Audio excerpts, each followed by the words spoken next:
तो फिल्म की शुरुआत में हमें न्यूयॉर्क का पार्क दिखाया जाता है और सब लोग अपने आप में ही बिजी थे। हमें बेंच पर बैठी हुई दो लड़कियां दिखाई जाती हैं, जिनमें से एक लड़की नोटिस करती है कि अचानक से एक तेज हवा का झोंका आया था और फिर उसने देखा कि पार्क में खड़े हुए सारे लोग बुत बन गए हों। बचे कि वह जब अपनी दोस्त को बुलाने लगती है तो देखती है कि उसकी दोस्त भी अजीब सा रिएक्ट कर रही थी और फिर वह उसकी आंखों के सामने ही अपनी हेयर पिन निकालकर अपनी गर्दन में स्टैब करते हुए अपने आप को मार देती है। इसी पार्क के साइड पर हमें एक कंस्ट्रक्शन साइट दिखाई जाती है। कंस्ट्रक्शन साइट के टॉप से एक आदमी गिर जाता है और गिरते ही मर जाता है। सभी लोग सोचते हैं कि यह एक एक्सीडेंट होगा, पर अगले ही लम्हे जो उन्होंने देखा तो एक एक करके टॉप फ्लोर पर जितनी भी लेबर काम कर रही थी, उन्होंने अपने आप को नीचे गिरना शुरू कर दिया था। सीन कट होकर हमें एक स्कूल का सीन दिखाया जाता है, जहां पर हम एलियट नाम के एक टीचर को देखते हैं। वो जब लेक्चर ही दे रहा था तो अचानक से उसे स्टाफ रूम में बुलाया जाता है, जहां से उसे शहर में होने वाले उस इंसिडेंट की खबर मिलती है, जहां पर लोग अपने आप को ही मार रहे थे। पार्क के भी लोगों ने एक एक करके अपने आप को मार दिया था और पूरा सेंट्रल पार्क अब खून से भर चुका था। प्रिंसिपल को लग रहा था कि यह एक टेररिस्ट अटैक है और टेररिस्ट ने कोई वायरस या केमिकल हवा में छोड़ा है, जिसकी वजह से इंसानों के दिमाग काम करना बंद कर देते हैं और वह अपने आप को ही मार देते हैं। अब बच्चों की और स्कूल की सिक्योरिटी के लिए वो लोग स्कूल को बंद करने का डिसाइड करते हैं और सभी लोगों को घर भेज देते हैं। जाते हुए एलियट के साथ एलियट का फ्रेंड जूलियन भी था, जो उसे कहता है कि तुम मेरे साथ मेरे गांव क्यों नहीं चलते, वहां पर सब कुछ सेफ है। एलियट को भी उसका आइडिया बुरा नहीं लगता, इसीलिए वह घर आते ही पैकिंग करना शुरू कर देता है और देखता है कि घर में भी उसकी वाइफ उसी इंसिडेंट की न्यूज़ सुन रही थी। गवर्नमेंट भी इस वायरस के बारे में कुछ नहीं बता पा रही थी, जो इस तरह से लोगों को मार रही थी। वायरस कहां से आया था, यह भी कोई नहीं जानता था। एलियट की वाइफ टीवी पर इतने सारे लोगों की लाशें देखकर डर जाती हैं और यह लोग फौरन अपने घर से स्टेशन के लिए निकलते हैं, जहां जाकर ये लोग देखते हैं कि जूलियन तो आ गया था, पर जूलियन की वाइफ नहीं पहुंच सकी थी क्योंकि वह रश में फंस गई थी। स्टेशन पर भी इस टाइम बहुत ज्यादा रश था और हर कोई यह शहर छोड़कर जाना चाहता था। आखिर ट्रेन का टाइम हो जाता है और जूलियन को अपनी वाइफ को यह कहना पड़ता है कि तुम अगली ट्रेन से आ जाना, और वह एलियट की फैमिली के साथ अपनी बेटी को लेकर निकल जाता है। हमें फिलाडेल्फिया के पार्क का सीन दिखाया जाता है। न्यूयॉर्क के पार्क की तरह ही यहाँ पर भी हवा का एक झोंका आता है और पार्क में मौजूद सभी लोग रुक जाते हैं, बुत बन जाते हैं। इसी पार्क के साथ से गुजरते हुए रोड का सीन दिखाया जाता है, जहां पर उसी तरह सारी कार्स रुक गई थी। एक पुलिस ऑफिसर अपनी गाड़ी से बाहर निकलकर गन उठाता है और अपने आप को शूट कर देता है, जिसके बाद एक एक करके बाकी लोग अपनी गाड़ियों से निकलते रहते हैं और उस ऑफिसर की गन से अपने आप को मार देते हैं। कोई अपने आप को किसी चीज से स्टैब करके मार देता है, तो कोई अपने आप को मारने के लिए टक्करें मारने लग जाता है। दूसरी तरफ जूलियन अभी भी अपनी वाइफ से कांटेक्ट करने की कोशिश कर रहा था, तो उसकी वाइफ उसे बताती है कि वह सेफ है। कुछ ही देर गुजरने पर ट्रेन को आगे जाकर रोक भी दिया जाता है। सभी परेशान हो जाते हैं और सभी पैसेंजर्स को ट्रेन से निकाला जाता है। यहाँ पर सभी ट्रेन पायलट्स और कंडक्टर्स खड़े थे। एयरट जाकर जब उनसे वजह पूछता है ट्रेन के रुकने की, तो वह बताते हैं कि सामने का सिग्नल अजीब तरीके से गायब हो गया है और इसीलिए अब कोई ट्रेन आगे नहीं जा सकती। वो लोग कंट्रोल सेंटर से भी अपना कांटेक्ट खो बैठे थे।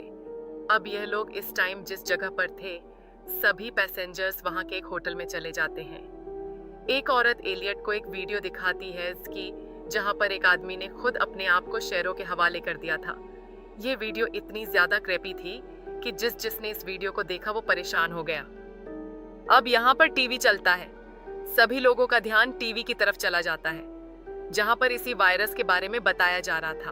और खतरे की बात ये थी कि इस टाइम ये सभी पैसेंजर्स जिस टाउन के अंदर थे, उस टाउन को वायरस का हब बताया जा रहा था।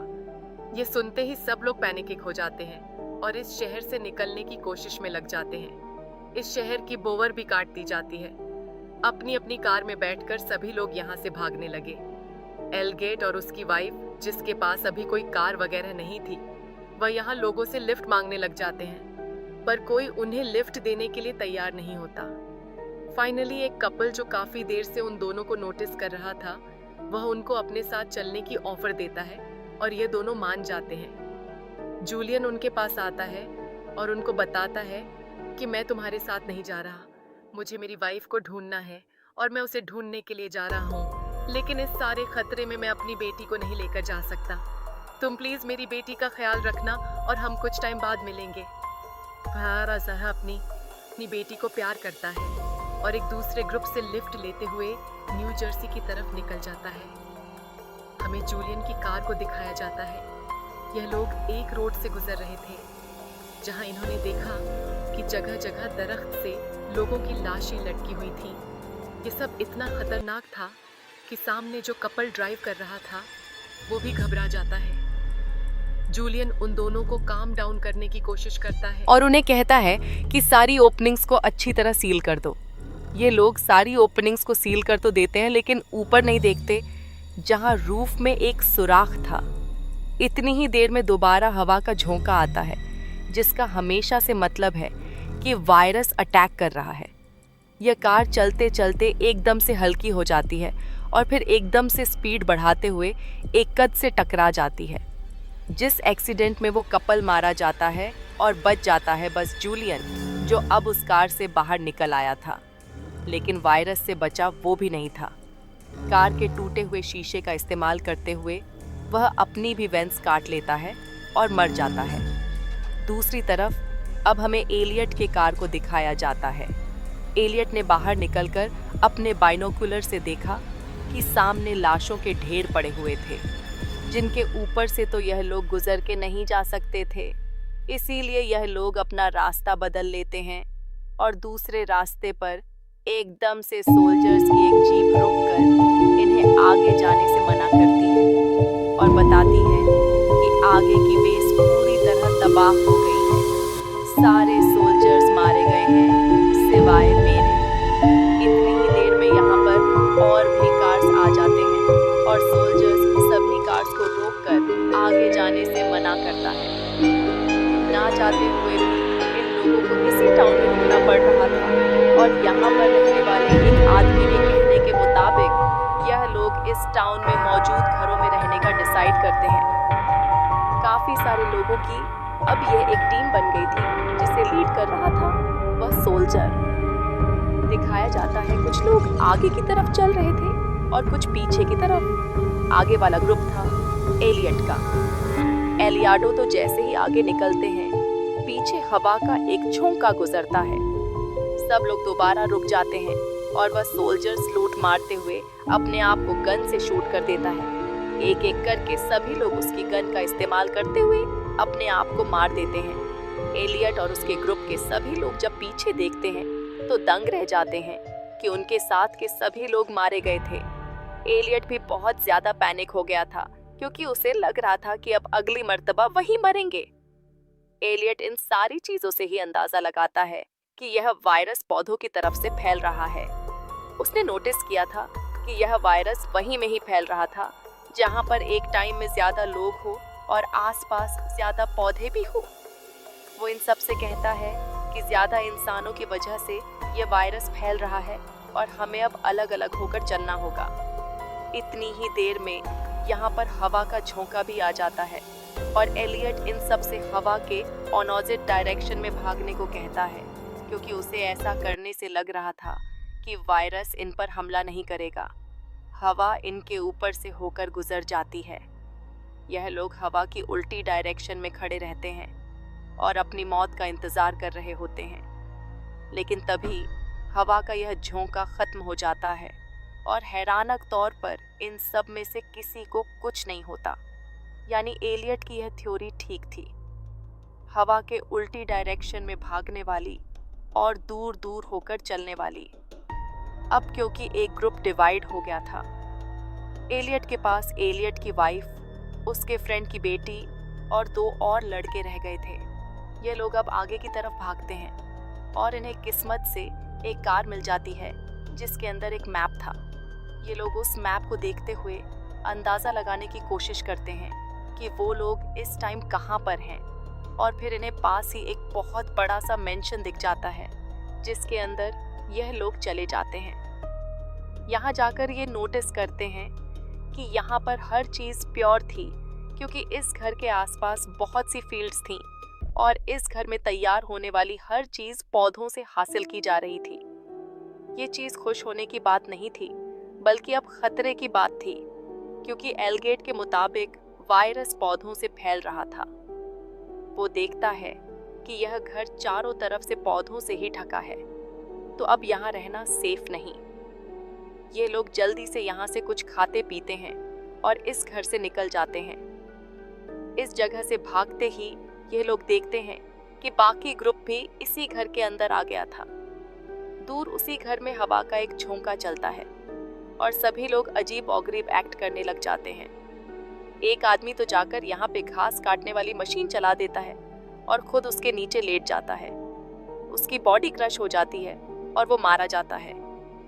बाकी सभी लोग भी इसी तरह अपने आप को मार देते हैं। फील्ड्स में एक रेडियो भी लगा हुआ था जिसके जरिए इन लोगों को पता चलता है कि यह वायरस वेस्ट की तरफ कम फैल रहा है। अब वेस्ट की तरफ जाने पर बहुत सारे घर थे जिन्होंने अपने आप को लॉक कर लिया था। एक डे के बाद सारे घर का यह लोग दरवाजा नॉक करते हैं। कोई इनकी बात नहीं सुनता और ना ही दरवाजा खोलता है। फाइनली एक घर के अंदर से एक आदमी रिप्लाई तो करता है, लेकिन इनके आने के लिए दरवाजा नहीं खोलता। अब वह दोनों बच्चे जो एलागेट के साथ थे, उन्हें गुस्सा आ जाता है और वह गुस्से में इस घर की खिड़कियां और दरवाजे तोड़ने की कोशिश करते हैं, जिससे उस आदमी को गुस्सा आ जाता है और वह आदमी विंडो से अपनी बंदूक निकालते हुए पहले एक लड़के का मर्डर कर देता है। उस दूसरे लड़के को भी गोली मार दी डरते हुए एलियट अपनी वाइफ और अपनी फ्रेंड की बेटी को लेकर यहाँ से भाग गया और पहुंचा एक बहुत ही पुराने से घर के पास। उन्हें लगा कि इसमें कोई नहीं रहता होगा, लेकिन बैकयार्ड में एक ओल्ड लेडी थी। शुक्र था कि ये ओल्ड लेडी अच्छी थी। वो इन तीनों के साथ काफी अच्छा बिहेव भी करती है और इन्हें अपने घर में गेस्ट के तौर पर भी बुलाती है। वो इन लोगों के लिए आधा दिन लगाकर अच्छा खाना बनाती है और इन्हें अच्छा रूम भी देती है सोने के लिए। लेकिन इस सब के दौरान एलियट नोटिस कर रहा था कि वो औरत थोड़ी अजीब भी थी और उसकी यह सोच ठीक भी निकलती है, क्योंकि कुछ ही देर बाद वो दोनों उस औरत को अपने रूम के बाहर खड़ा हुआ देखते हैं। एलियट परेशान होकर जब उनसे बात करने की कोशिश करता है तो उसे पता चलता है कि वह तो नींद में चल रही हैं। फाइनली रात गुजर जाती है।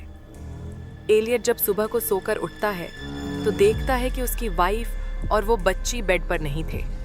वो परेशान हो गया, पूरे घर में उन्हें ढूंढने लगा, लेकिन वो दोनों नहीं मिल रही थी। उसे शक हुआ कि उस ओल्ड लेडी ने ही जरूर उनके साथ कुछ कर दिया होगा, इसलिए वो ओल्ड लेडी के रूम में चला जाता है और देखता है कि ओल्ड लेडी के बेड पर एक गुड़िया पड़ी थी। और तभी ओल्ड लेडी उसके पीछे आ जाती है और उसे बुरा भला कहने लग जाती है।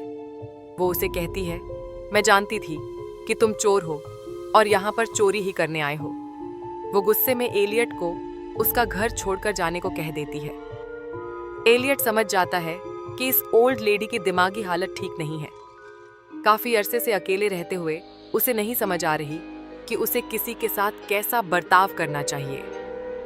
दोबारा हवा चलने लगी थी और वो ओल्ड लेडी भी अजीब औगरीब तरीके से पीछे की तरफ जा रही थी। मतलब वायरस ने उनके ऊपर हमला कर दिया था।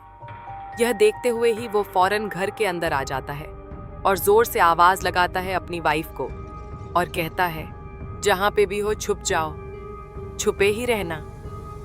ये कहते हुए वह घर के सारे खिड़कियां दरवाजे सील करने में लग जाता है और तभी वह देखता है कि ओल्ड लेडी अब विंडो के बाहर खड़ी थी। उसके नाक में से खून आ रहा था और वो अजीब तरीके से विंडो के साथ अपना सर टकराते हुए विंडो भी तोड़ देती है और खुद भी अपनी जान दे देती है। अब विंडोज के टूटने की वजह से हवा तेजी से उस घर के अंदर आने लगी थी, इसीलिए एलियट दूसरे रूम में चला गया। यहाँ पर आकर उसने महसूस किया कि उसे कुछ लोगों की आवाजें आ रही थीं। उसकी वाइफ और वह बच्ची पास के ही एक स्टोर रूम में खेल रहे थे। इस टाइम एलियट परेशान लग रहा था, तो उसकी वाइफ उससे पूछती है, क्या हुआ है? एलियट उसे बता देता है कि अब वो वायरस और भी ज्यादा खतरनाक हो गया है। पहले वो बड़े बड़े इंसानों के ग्रुप्स पर हमला कर रहा था, लेकिन अब वो एक एक इंसान पर हमला कर रहा है और एक एक इंसान को मार रहा है, और शायद हमारा भी ये आखिरी दिन हो। ऐसे आखिरी वक्त में यह लोग अपने अच्छे वक्त के बारे में बात करने लग जाते हैं और अपनी गलतियों की एक दूसरे से माफी भी मांगते हैं। एलियट इस टाइम अपनी वाइफ से कहता है, मैं मरते हुए तुम्हारे साथ मरना चाहता हूँ। एलियट की वाइफ भी उसकी बात मान जाती है और स्टोर रूम से बाहर निकल आती है।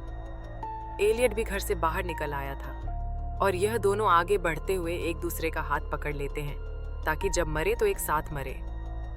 हवा का झोंका दोबारा आ रहा था। हवा बहुत तेज थी। इन्होंने आंखें बंद कर लीं और अपनी मौत का इंतजार करने लगे, लेकिन इन दोनों को कुछ भी नहीं हुआ।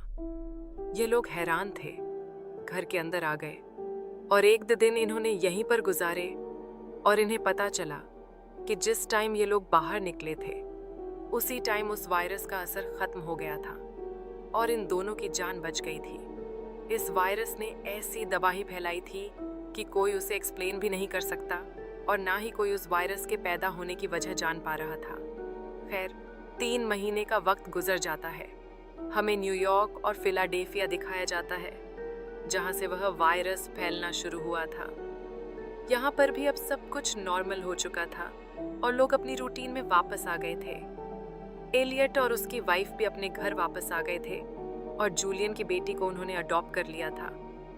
अब हमें टीवी पर दिखाया जाता है कि जब एक साइंटिस्ट से पॉडकास्ट में इस वायरस के फैलने के बारे में सवाल होता है, तो साइंटिस्ट कहते हैं कि अक्सर दुनिया में होने वाली कुछ चीज़ों के रीज़न नहीं होते, बस नेचर की तरफ से हमें एक वार्निंग थी सब चीज़ें ठीक करने की, क्योंकि इंसानों की वजह से यह नेचर तबाह हो रही है। इसी पॉडकास्ट को देखते हुए एलियट की वाइफ ने अपना प्रेगनेंसी टेस्ट भी किया था और वो बहुत ज़्यादा खुश और एक्साइटेड थी, क्योंकि काफ़ी सालों बाद उन्हें बेबी की खुशी मिलने वाली थी। हमें दोबारा उसे पार्क का सीन दिखाया जाता है जहाँ से वह वायरस फैलना शुरू हुआ था। वहाँ पर हम किसी की ज़ोरदार चीख सुनते हैं। एक लड़का पीछे मुड़कर देखता है। पहले तो उसे सब कुछ नॉर्मल लगता है, लेकिन फिर यहाँ पर हवा का तेज झोंका आता है। उसका दोस्त भी अजीबोगरीब बातें करने लग जाता है और सारे एक एक करके मरने लग जाते हैं। पता चलता है कि जो वायरस 3 महीने पहले आया था वह दोबारा आ गया है और अब यह कितनी तबाही फैलाएगा कोई नहीं जानता। लेकिन बस इसी को दिखाते हुए यह मूवी यहाँ खत्म हो जाती है।